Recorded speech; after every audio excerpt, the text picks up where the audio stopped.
সাভারের আসলে বিভিন্ন দাবিতে সড়ক অবরোধ করে বিক্ষোভ করছেন বিভিন্ন কারখানার শ্রমিকরা। সড়কের দুই পাশে দীর্ঘ যানজটের সৃষ্টি হয়েছে, এতে ভোগান্তিতে পড়ছেন সাধারণ মানুষ। বৃহস্পতিবার বেলা 12টার দিকে নবীননগর চন্দ্র মহাসড়কের পলাশবাড়ি এলাকায় পিজিএস পোশাক কারখানার শ্রমিকরা সড়ক অবরোধ করেন। এতে নবীননগর থেকে ডিইপিজেড সড়ক এলাকায় প্রায় 8 কিলোমিটার সড়কে তীব্র যানজট দেখা যায়। জানা যায়, সকালে আশুলিয়ায় বিভিন্ন পোশাক কারখানায় শ্রমিকরা কাজে যোগ দেন।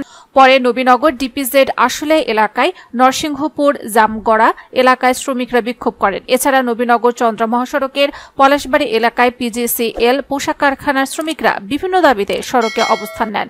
পিজিসিএল পোশাক কারখানার শ্রমিক লায়লা খানম বলেন, আমরা টানা 8 দিন ধরে বিক্ষোভ করছি, কিন্তু কারখানার মালিক আমাদের দাবিগুলো মঙ্গলবার মেনে নিয়েছিল, পরে আবার কর্তৃপক্ষ আমাদের দাবিগুলো মেনে নিতে পারবে না বলে জানায়।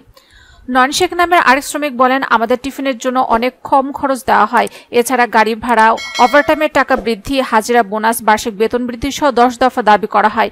এই গ্রুপের আরও কারখানা আছে, সেগুলোতে মালিকপক্ষ ওই সকল দাবি মেনে নিয়েছে, কিন্তু আমাদের পোশাক কারখানায় দাবি মেনে নিলেও পরে বাতিল করা হয়েছে, তাই শ্রমিকরা বিক্ষোভ করছেন।